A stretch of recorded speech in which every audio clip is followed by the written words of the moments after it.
Alright guys, we're back. Welcome back to the channel. So the race car videos are coming up soon. We will be racing this weekend coming up at RJD Hobbies in Lincoln, Illinois and WS Raceway in Paxton, Illinois on Sunday. Try to get into the Chi-Town Shootout. Too many entries and we didn't make the list. So it is what it is. It's a racing deal. It happens.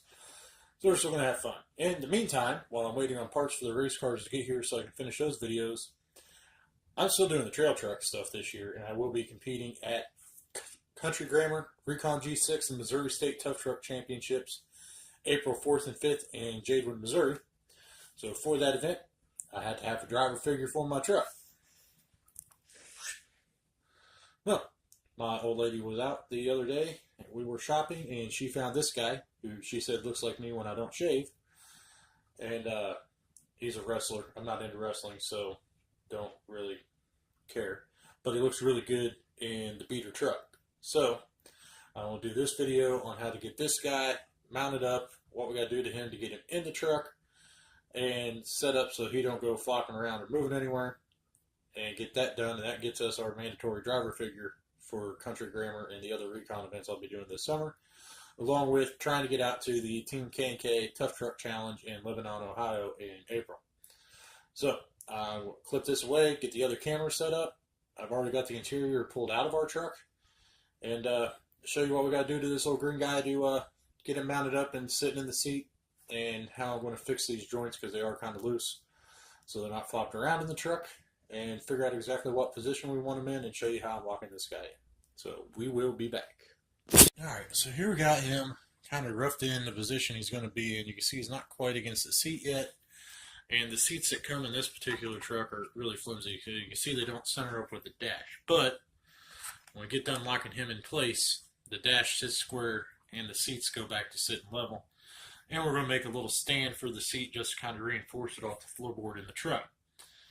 Now the biggest reason, I could cut his feet off that stick out just a little bit right there. And they're not bad. They don't hit anything. But get more points for having a full driver below the knees. I could take the feet off and not really hurt anything, but I may want to use this guy in another truck down the road. So there's kind of what we got going on with him. His hand mostly on the shifter, and once I get him exactly locked in place, I'm going to show you guys how to keep him from moving and still be able to break him free and move him and reposition him for another truck. But as I said, for points, I wanted to keep the figure as full as possible, and I'll show you how I'm going to get him mounted to the seat here in a little bit. Once I get everything locked in with his body positioning, I'll show you guys how we're going to do that, and we'll get him all locked up, and then come back from there. I am going to do a video on how we point a scale truck. I keep getting a lot of questions on how that works. A lot of new people on my RC channel. So we'll go through why we have the points and stuff going on in the truck and what the advantages are of that in another video. I may upload it first to kind of explain how this is going, but we're going to go through pointing out a truck for competition and going over the mandatory stuff for Country Grammar. So I know I've already showed you guys how to make the tow ropes on this channel, the bungee straps, and I'll be doing another video since they want us to bring a hay bale with us. I'm going to show you guys how I'm making those. If anybody needs any of these accessories, feel free to shoot me an email or leave a message down below. So the first thing we need to do before we can lock his arms and everything in place is we needed to find a way to keep him attached to the seat. So I found an old screw in my parts bin and drilled a hole in this guy's back and threaded the screw in and used some CA glue to reinforce the threads I made in his back. And we're going to line this up and drill a hole in about the same spot on the seat and get it mounted in and start positioning everything. And as much as I want to keep his ankles, I think he's going to lose his boots. They're just too tight around the transmission in this truck. So get on to the next step. I'm going to go ahead and drill the hole in the back of the seat and get him set in and screwed in place, and then we can start moving him around and getting them all locked in. Alright, so we got our green guy here all mounted up and attached so he's not floating away from the seat. He ain't going nowhere. Just the one screw in the back, which you won't be able to see once it's all mounted up in the truck. Got him in there. Am going to be able to save his feet. They just clear everything now that he's moved all the way back. His hand doesn't quite reach the shifter anymore, so we're just going to mount it up on the steering wheel. You know, make it somewhat safe looking, I guess. But got him mounted in here. So the next step, so I've finalized getting his legs where I want to need him to clear everything. A lot of mock-up. I've had to dash in and out of the body a couple times to check for clearance because on our DC-01 body, get in here, we have the inner fender wells which make up the floorboards that are also part of the chassis. So I got to make sure, since he stays with the body, that he's clearing everything and it doesn't make this thing any harder to take on and off, so we can still change batteries and stuff out on the trail. And once we get him installed all the way in the dash back in the truck, we're going to clean up our wiring on our LEDs, and we're pretty much done with all the interior body mods on this truck for right now.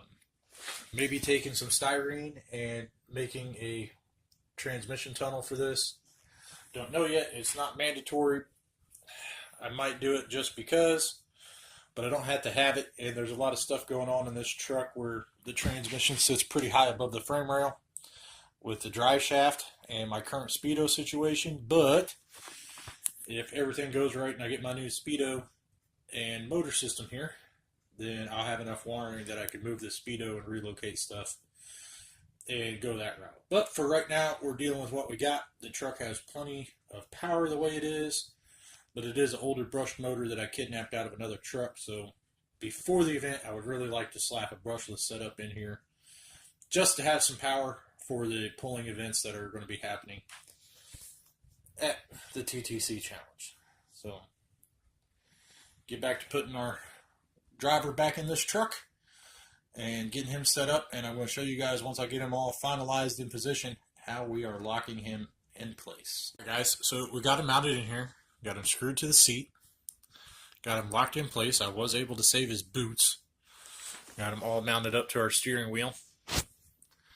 Now, to lock him in place, I put a dab of Super Clear Canopy CA on each one of his joints, and then set him in position where I wanted him.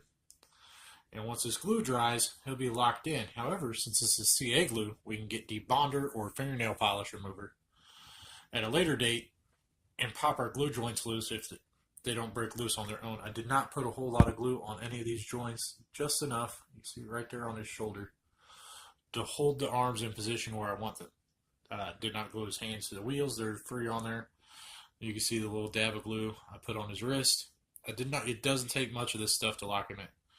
So once that's all dry, we will get him hooked back up, mounted in the body, and get our LED lights wired up cleanly so that they're more hidden than what they are now, and get our truck back together.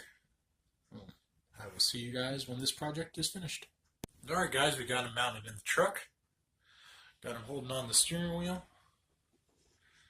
I think he looks pretty good in there. It was a pretty easy project. A little bit of drilling. This is just the one screw in his back and using CA glue to lock him in place. And I also took the time to fix the rat's nest of wiring I had going on and at least get it mostly out of the way. I mean, if you look at the truck straight on, you can see the power box, but I'll make something to cover that eventually. Right now, it works and cleaned everything up really nice on the inside of this truck. So that's it on this, and I'll be back with our pointing a scale truck video and making some hay bales, and holler at you guys later.